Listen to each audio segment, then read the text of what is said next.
basmalah lagi. Bismillahirrahmanirrahim. Yuk kita kupas satu persatu, siapkan alat tulisnya karena ada poin-poin yang Bunda Dokter akan sampaikan untuk Ananda semua, sahabat-sahabat kita. Silakan Bunda Dokter.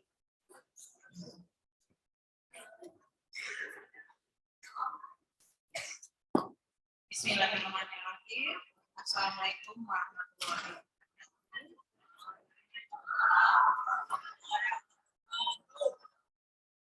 Terima kasih atas kesempatan yang diberikan kepada saya. Pertama-tama, marilah kita panjatkan puji syukur kepada Allah Subhanahu wa Ta'ala. Karena atas nikmatnya lah kita bisa berkumpul di sini dalam kondisi sehat.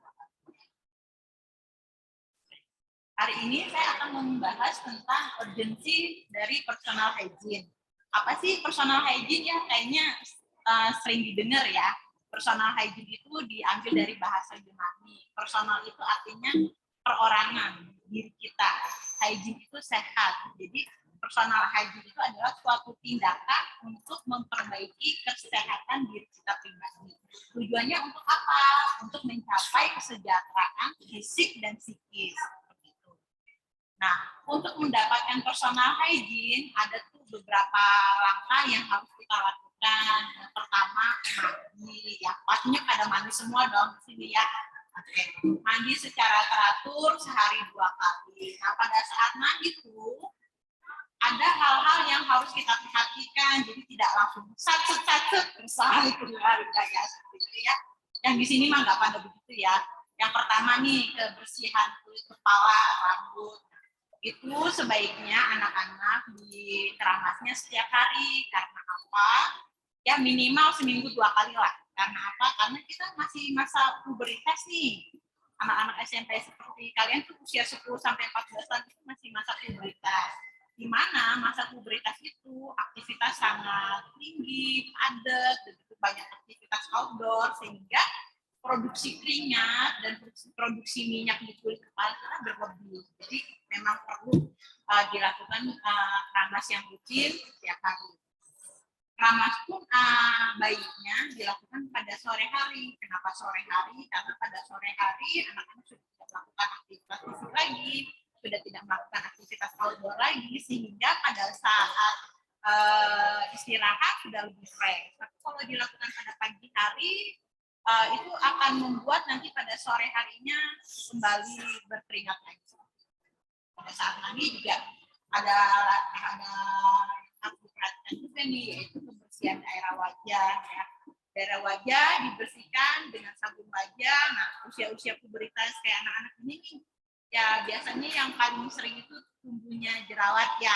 Tapi di sini bersih-bersih ya, cuma 1-2 orang lagi. Walaupun demikian tetap kebersihannya dijaga ya, membersihkan wajahnya dengan menggunakan sabun wajah. Nanti anak-anak pilih sendiri nih sabun wajah yang sesuai dengan kulitnya masing-masing. Apakah kulitnya berminyak, kering, berjerawat, sensitif dan sebagainya. Jadi tidak menggunakan sabun mandi ke wajah ya, karena itu konsentrasinya berbeda. Untuk kulit-kulit wajah itu lebih sensitif, lebih lembut, jadi jangan menggunakan sabun. Kemudian apalagi yang perlu diperhatikan pada saat mandi yaitu kebersihan tubuh kita ya, menggunakan sabun. Nah, jangan dilewati nih area-area lipatan seperti lipatan ketiak, lipatan apa nih, selangkangan itu jangan dilewati ya. Karena apa? Di daerah lipatan itu dia area yang terlipat tersembunyi, jadi harus lebih ekstra membersihkannya. Setelah disabun, dibilas bersih, kemudian dikeringkan dengan handuk. Nah, biasanya nih kalau laki-laki biasanya suka ini Pak Hasan, main cepet aja, kadang punggungnya masih basah langsung pakai baju. Jangan ya, jangan begitu ya anak-anaknya. Nanti kalau masih lembab, pakai baju itu akan membuat sarang kuman, jamur tumbuh di situ. Sebelum berpakaian, nih yang suka lupa nih, anak saya juga suka lupa nih, pakai deodoran ya. Sebelum berpakaian pakai deodoran dulu. Fungsinya deodoran itu apa? Yaitu untuk menyerap odor. Odor itu bau.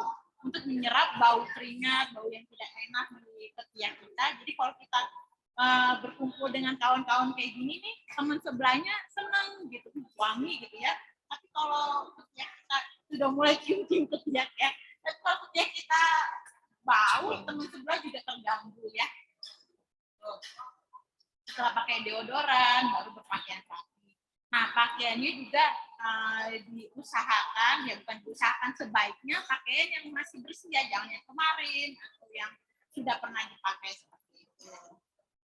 Bunda, selain itu ada juga ini kan menggunakan shalnya warna merah. Nah, shalnya itu sampai hitam gitu teh. Berubah warna. Ya, bener nggak? Oh. Atau kan Pak Hasan tuh udah punya anak yang udah lulus, yang pulang ke rumah tuh ya Allah itu kuning hitam gitu. Nah itu tuh berpengaruh kepada kesehatan kulit, terutama bagian apa namanya itu? Pundak ya? Leher ya. Leher. Gimana Bu Dokter? Anggap. Ya itu juga berpengaruh ya anak-anak. Baiknya ya rutin dicuci kan, kalau shawl sebentar ya nyucinya kan kecil, nggak besar, dan keringnya juga cepat ya. Baiknya memang malam terakhir pakai shawl malam ya sebelum tidur. Betul, sebelum tidur. Mungkin dikucek-kucek sedikit ya. Ya betul. Kucek-kucek dikit. Nah, gantungin deh. Jadi nanti pada saat pagi mau pakai udah bersih lagi ya. Karena shawl itu kecil dan dia juga tipis ya, jadi keringnya juga cepat ya. Ya, Bunda Dokter, selain shawl, ini ada barang yang penting dan menjadi tanggung jawab masing-masing dan tidak laundry, betul? Ya. Ada segitiga. Ada segitiga. Atau segi empat ya? Segi empat. Nah, bagaimana mengurusi celana dalam santri ini? Bagaimana nih mencucinya? Selanjutnya itu menjemurnya dan dipakainya seperti apa supaya pertumbuhannya maksudnya itu tidak mengganggu ke kulit dan yang lain-lainnya. Untuk pakaian dalam itu kan area pribadi kita ya, jadi jangan di laundry ya, anak-anak itu sendiri ya. Kalau nggak mau repot, ketumpuk banyak tiap kali habis mandi. Cuman kadang mandi susah Bu, berbutan antri gitu ya. Ya berarti cuma ada dua cara. Kalau nggak waktu habis mandi, atau nggak kalian kumpul nih di weekend ya. Kalau dikumpul di weekend, ekstra usahanya, ekstra tenaganya lebih ekstra dibandingkan kita jadi satu-satu tiap kali habis mandi seperti itu ya. Karena itu area pribadi kita memang harus bersih karena dia kan tertutup ya. Kalau seperti tangan itu terekspos udara, matahari, dia bisa bersih dengan kena sinar matahari, kumannya juga akan mati. Nah begitu ya. Berarti kena matahari itu betul-betul sangat penting. Coba tangannya begini semua, tangan begini. Coba dilihat sama Pak Hasan. Nah begini, ya. Ini kakak Hasan bilang nih, Pak. Mana nih Pak Hasan lihat nih, Pak Hasan bersih nih. Mana yang di depan, nggak mau dibuka. Nah, oke. Mana yang masih yuk? Masih yuk. Coba pengen lihat yang masih yuk. Mana Pak Preskripsi? Mana coba lihat aku kan? Kayak aja. Jangan Jumat ya. Dan dominan preskripsi alhamdulillah Bunda. Bagaimana merawat tubuh ini dengan waktu dan aktivitas yang padat ini Bunda? Nah, untuk perawatan kuku itu masuk ke poin 3 ya, nail care. Tapi kita masuk ke poin 2 dulu nih Pak Hasan. Boleh. Tangan ya. Untuk membasuh tangan itu nggak sekedar membasuh udah selesai ya, tapi ada cara-caranya. Mungkin anak-anak udah pada tahu ya cara-caranya. Kita refresh lagi ya. Yuk, tangannya coba diangkat tangannya. Ayo praktekin. Jadi nggak cuma sekedar basah, tapi juga memang bersih ya. Tangannya diangkat, kemudian disiram dulu dengan air, begitu sudah basah, masukkan sabun secukupnya, ya. Gosok-gosok telapak tangan, dan telapak tangan, kemudian ke punggung tangan, sela-sela jari, diputar di area jempol, kemudian diputar. Ayo boleh itu kita. Ya, jadi telapak, kalau ada singkatannya tuh tepung, selaci, puput, kelapa, bumbu, selaci, selajari, dikunci, ini tadi kolomnya, dikunci, putar lagi ujung kukunya putar. Nah, ingat apa sih katanya? Ya. Nah, bersihkan tangan itu kan durasinya itu 20 detik. 20 detik itu setara dengan menyanyikan lagu Happy Birthday. Tadi kita nggak usah lagu Happy Birthday ya, sambil nadoman aja ya kalian. Begitu lah ya, jadi durasinya 20 detik. 20 detik ya. Kapan aja sih kita perlu melakukan cuci tangan? Pertama, sebelum dan sesudah makan, pastinya ya. Yang kedua, setelah melakukan kebersihan lingkungan. Yang ketiga, sebelum dan sesudah melakukan kegiatan belajar mengajar. Yang keempat, setelah berolahraga. Yang kelima, setiap kali kita habis kontak dengan permukaan di tempat-tempat umum kayak gagang yang keenam setelah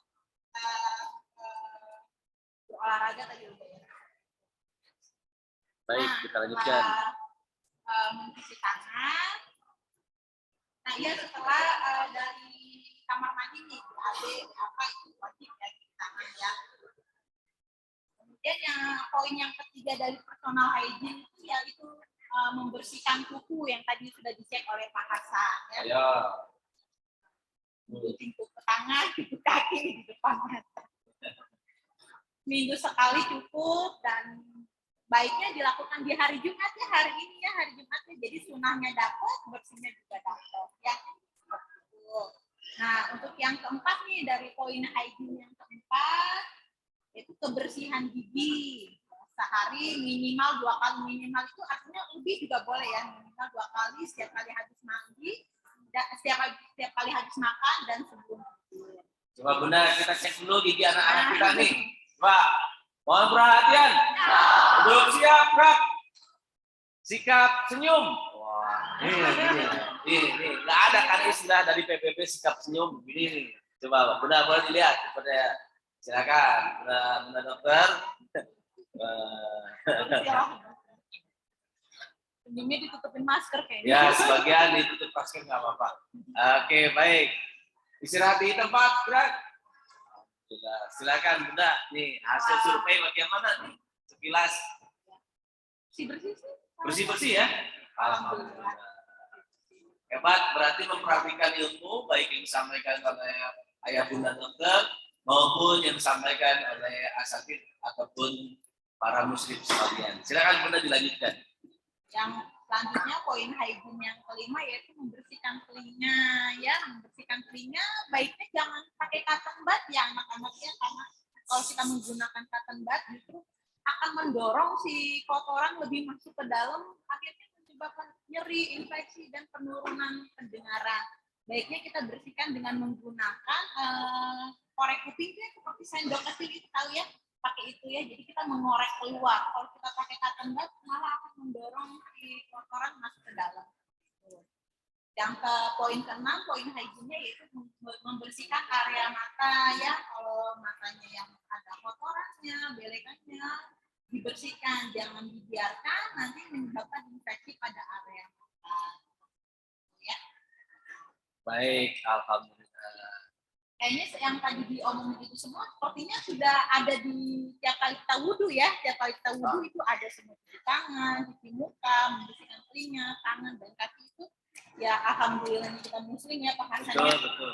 Itu nilai plus kita dibandingkan yang non muslim ya, kita minimal 5 kali sehari, apalagi kalau ada yang sunah, sholat sunnah, dan dimaksimalkan dengan mandi. Tetap perlu mandi ya Bunda. Tetap perlu mandi. Aku kan udah wudhu, jangan mandi lagi. Tetap ya mandi ya anak-anak. Baik, kita lanjutkan Bunda. Yes. Nah, berhubung kita masih pandemi ini atau sudah turun status jadi endemi ya, masker kan sudah mulai longgar nih masker ya. Tapi sebaiknya apabila kita sedang tidak enak badan, sedang batuk pilek, yang sakit aja deh yang di masker supaya nggak nularin ke yang lain, kawan-kawan yang lain ya. banyak yang batuk langsung keluar batuk. Itu ya. Nah, maskernya nanti gunakannya menutup mulut dan ini ya hidung ya, jangan di dagu ya. Dagu ya. Untuk saat ini kayaknya cukup yang sedang sakit aja yang pakai masker. Kemudian gunakan masker yang 3 lapis, hindari menyentuh area-area wajah, terus diganti tiap 6 jam sekali. Baik. Nah, setelah semuanya kita lakukan, kita perlu juga nih asupan nutrisi. Nah, perlu makan makanan yang bergizi. Kalau dari sini rasanya sih sudah cukup ya. Dia anak-anak dihabiskan makanannya ya, dan banyak minum air putih supaya tidak dehidrasi. Kan aktivitasnya banyak tuh, jadi harus cukup minum air putihnya. Kemudian poin yang terakhir nih, rutin melakukan aktivitas fisik seperti ada yang suka futsal, basket, badminton, itu baik ya. Kalau memang ada waktu yang kosong, kayaknya udah capek mau rebahan aja. Iya betul. Suruh olahraga ya bahasannya. Ya Bunda dokter, jadi anak-anak kita ini sore itu ada waktu luang Bunda. Dari jam 4 selepas asar sampai jam 5 itu kita untuk bisa berolahraga. Nah, untuk pilihan olahraganya dan aktivitasnya seperti apa Bunda? Apakah cukup dengan jogging kah, skipping kah, ataupun harus yang bergerak yang lainnya? Silakan Bunda.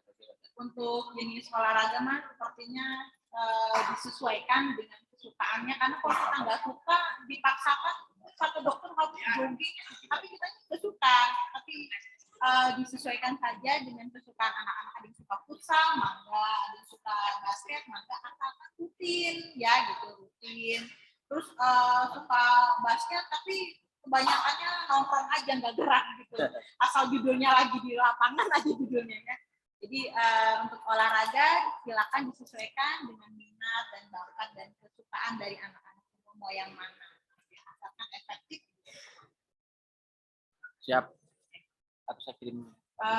Sekian dari saya, sudah selesai. Apa ada yang mau bertanya? Silakan. Baik, Bundo dokter, kita langsung ke pertanyaan-pertanyaan ya. Siap-siap, ada door prize dari Bunda dokter. Berapa Bunda tadi tuh? Ada 5. Alhamdulillah ada 5. Siap ya? Siap. Ini kita mulai supaya terbagi rata. 5 kurang 1 ya, biar per kelas 2 itu. Nah, nanti bonus lah jadi 6 lah ya. Jadi 6 door prize lah ya. Nanti disiapin sama Bunda. 6 door prize. Jadi masing-masing kelas ada 2 kesempatan, masing-masing angkatan ada 2 kesempatan untuk mendapatkan door prize. Ya. Baik, Bunda.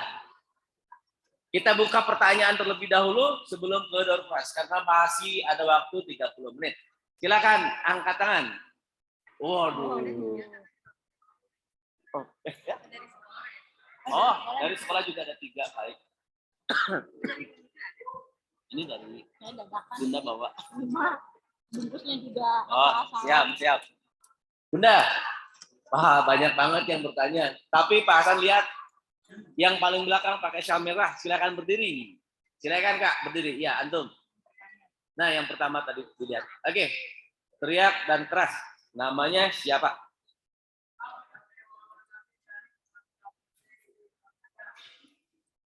Silakan.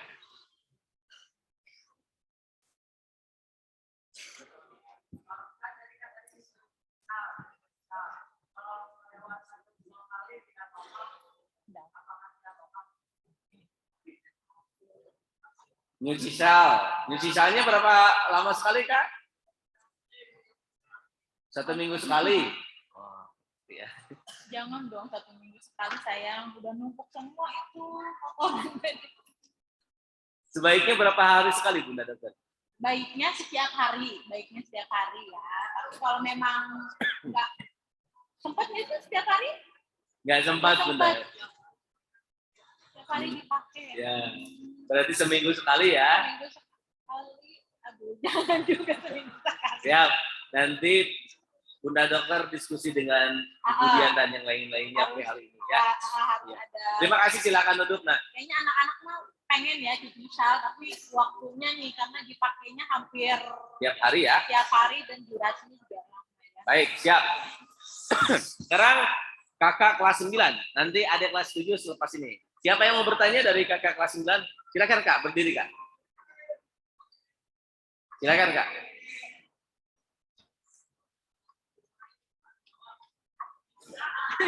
Ya, silakan, namanya siapa nak?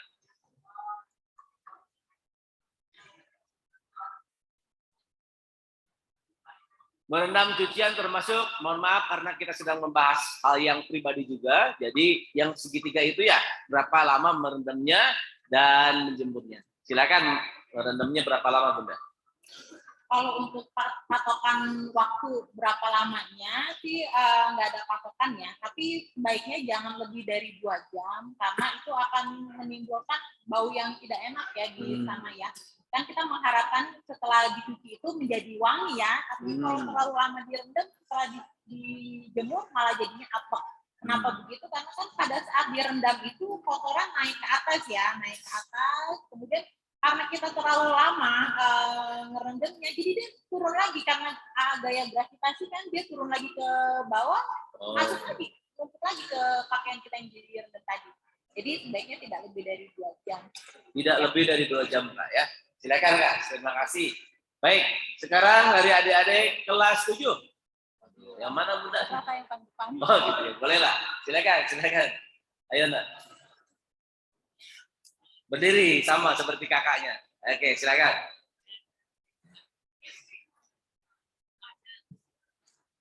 Nama. Nah, oke. Berapa kali ada Said A, Said B menggunakan celana dalam begitu ya.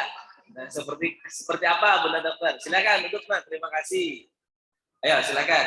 Untuk pakaian dalam ya, yang soleh, yang ganteng, digantinya setiap kali habis mandi. Sehari mandinya 2 kali, digantinya 2 kali juga. Tapi kalau mandinya sehari cuma sekali, bagaimana?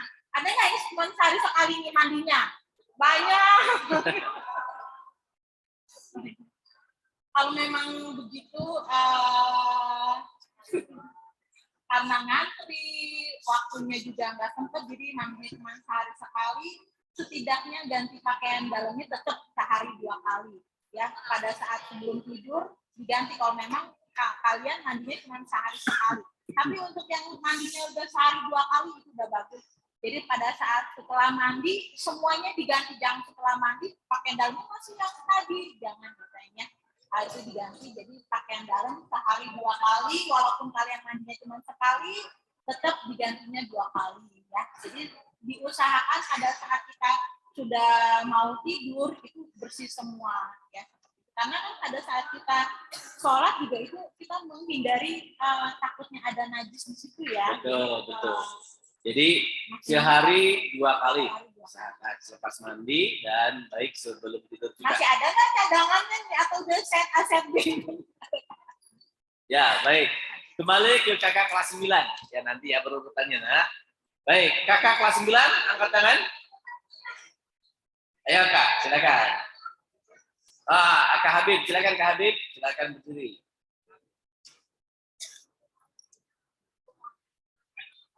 Waalaikumsalam warahmatullahi wabarakatuh.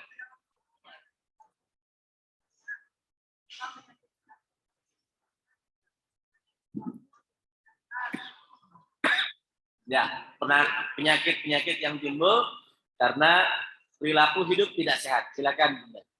Habib, itu banyak sekali ya. Pertama dari kepala nih, kalau kita tidak rutin cuci rambut, ramah, gatel menyebabkan ketombe atau enggak malah ada parasit ya seperti kutu di situ. Kemudian gigi, nggak rutin gosok gigi akan berlubang ya. Kalau sudah berlubang, makan apa-apa yang makanannya enak jadi nggak enak ya Pak Hasan ya. Ya, hari Senin insya Allah sate ini. Buat Quran.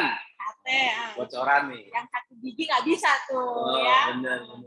Kemudian kebersihan kuku nih, kalau kukunya panjang kita makan dengan menggunakan tangan atau walaupun kita menggunakan sendok, ada sesekali kita menggunakan tangan ngambil apa kalau kuku punya panjang, habis kita betul. BAB cebok kemudian punya panjang, itu cuman akan ada di situ setidaknya seperti ada E. coli, salmonella, itu membuat kita jadi diare seperti itu ya, dan banyak lagi. Jadi sebenarnya banyak manfaat yang kita dapetin kalau kita personal hygiene itu bagus ya. Betul. Secara fisik kitanya bersih, wangi, secara psikis jadi percaya diri ya, Percaya diri pede ya. Betul, betul.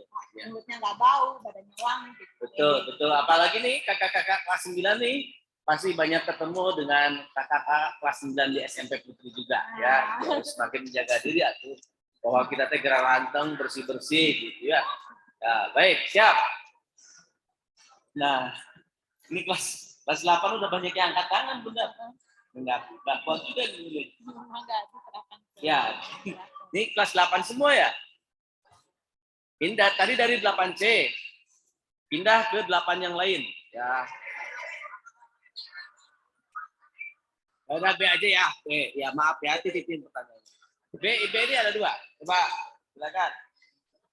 Aduh, ini anak-anak kita kritis ya. Tidak istilahnya tuh tidak untuk dengan door prize saja, tapi bukan karena door prize ya, memang. Bukan karena door prize. Ini kan belum sesi door prize. Ya, baik, silakan. Ya, boleh silakan.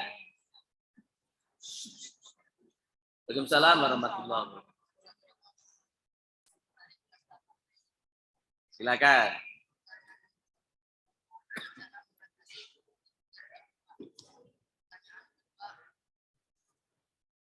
Lupa.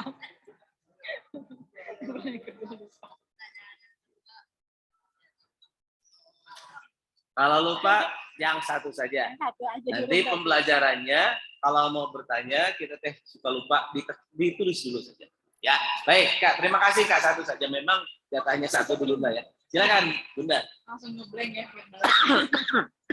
Oke, bagaimana cara mengatasi kulit yang kering?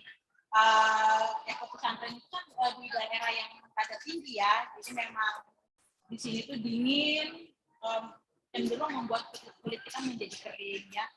Kalau kulit yang kering, kalau dibiarkan nanti